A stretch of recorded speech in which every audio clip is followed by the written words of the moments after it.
She wasted away before our eyes, her limbs shrinking, her hair growing finer, her body weaker, eyes bigger. Yet her brilliant smile remained the same, and she hid none of it. Not the tubes, not the frailty, not the wheelchair, not her jutting bones.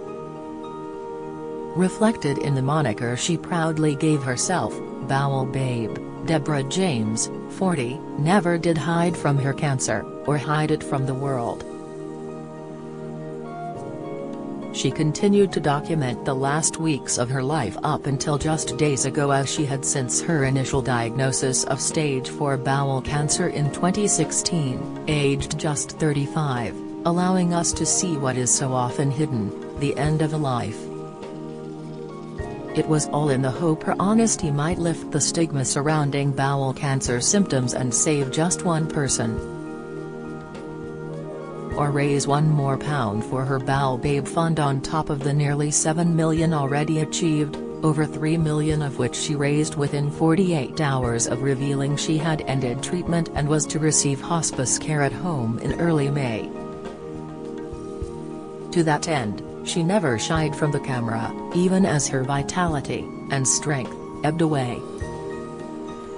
But today, the dame who was invested by Prince William over tea in her parents' garden just weeks ago, finally smiled her last. She had outlived her original terminal diagnosis, only 8% in her position are predicted to live for 5 years, and her more recent, of just days, by nearly 2 months. It was hard to believe she would truly go, this astonishingly vital lady in high heels, who gave us all rebellious hope, the phrase emblazoned on her fundraising t-shirts. But at her parents' bungalow, as she had wished, listening to the normal buzz of her family around her, she left the world. Her spirit never will, though. When she talked about her experience, she urged the rest of us to live our lives to the fullest, and her words, sparkling through the teacher-turned-campaigners' many interviews, social media posts, books, and BBC podcast, "You, me and the Big C, will live on. You have got to have some fun," she said. "I'm not trying to make cancer look fun, it's not, but you have to do what you can to get through. There are bad days, but you try to have good days as well and make the most of it." Deborah, a former deputy head teacher, mother to Hugo, 14, Eloise, 12, and husband to banker Sebastian Bowen, was born on October 1, 1981.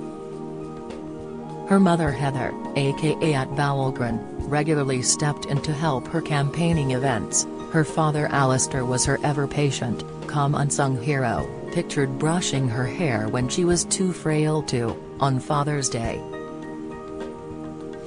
The pair were instrumental in her life and care post-diagnosis.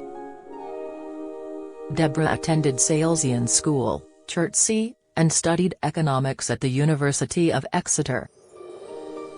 She then forged a career in teaching, specializing in computer science and working her way up to deputy head at a school then in special resource, where she juggled 12-hour days with her home life and having a laugh. She was, by her own admission, a young mum by accident, falling pregnant with her son aged 24 before she married in 2008. But she never regretted it. That twist of fate gave her precious years of motherhood. She said cancer actually allowed her to learn how to be a mum, to be more present. She described husband Sebastian as her rock, posting on their 13th wedding anniversary, "Sebastian, thank you for holding my hand in the darkness and dancing me back into the light.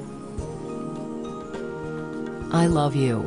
Always." She laughed. Recently she had told him to meet someone new when she'd gone, just not a bimbo.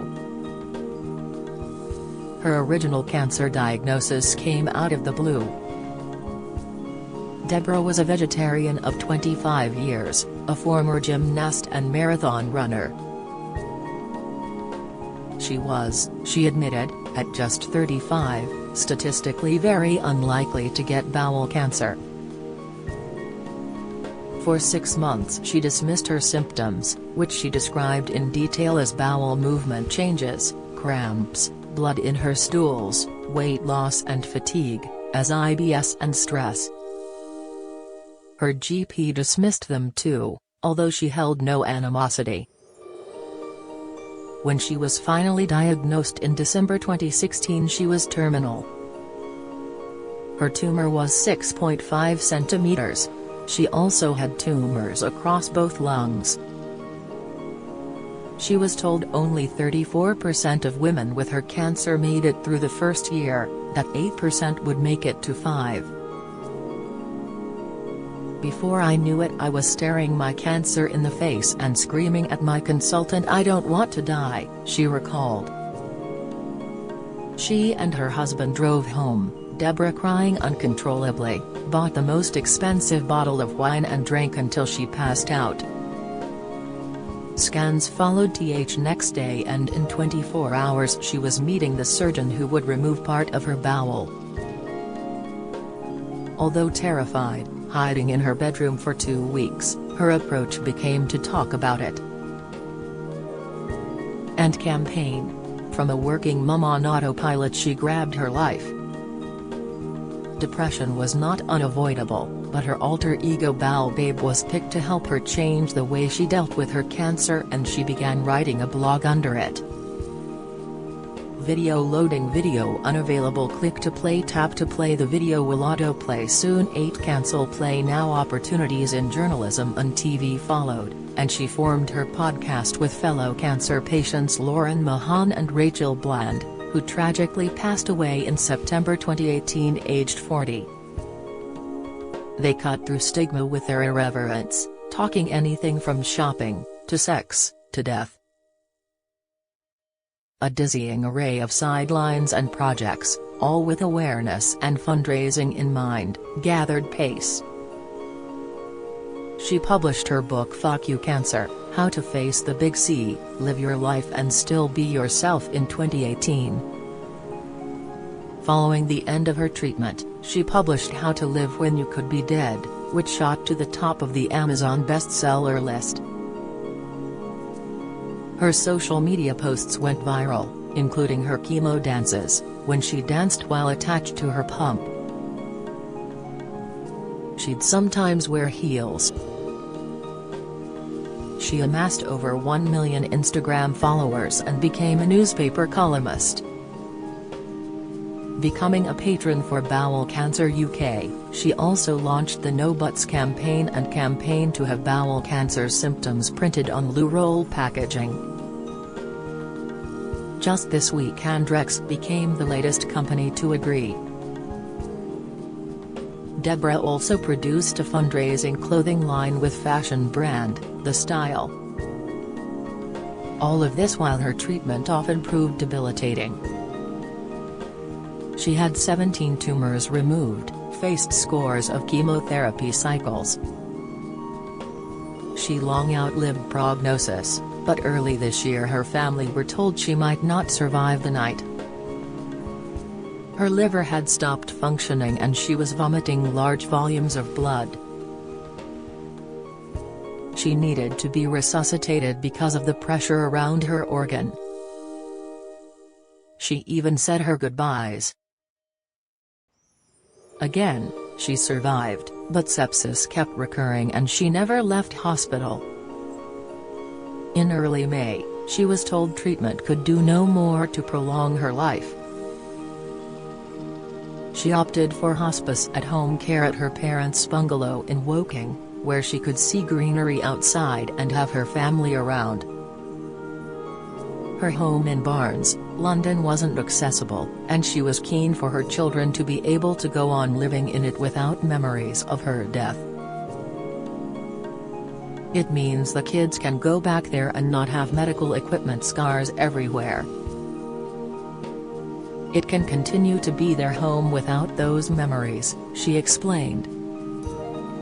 she said in an interview. "As devastating as it is, there is almost a sense of release in knowing there is nothing more I can do."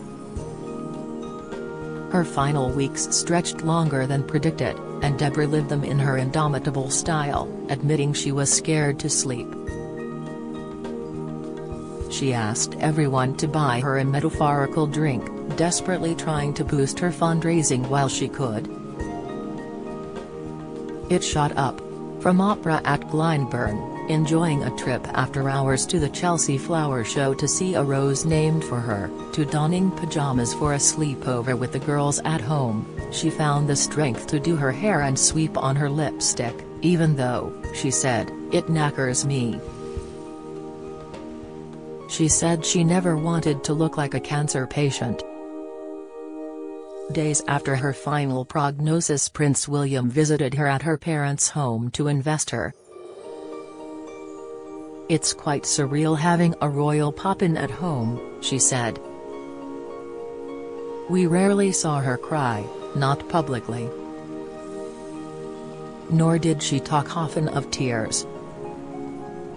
But near the end, in a final TV interview, they fell." She had planned her funeral, a cremation, ashes scattered at the cemetery across the road so she wouldn't be lonely, songs, poems. Overwhelmed with death admin, she explained creating memories for her children had become her final task. "I want them to have letters at milestones, and funny messages. Here's my advice on your wedding day, what to do on a first date," she explained. Deborah's legacy to the world is vast. We have all learned from her lead. Her legacy to her children will be the most precious of all.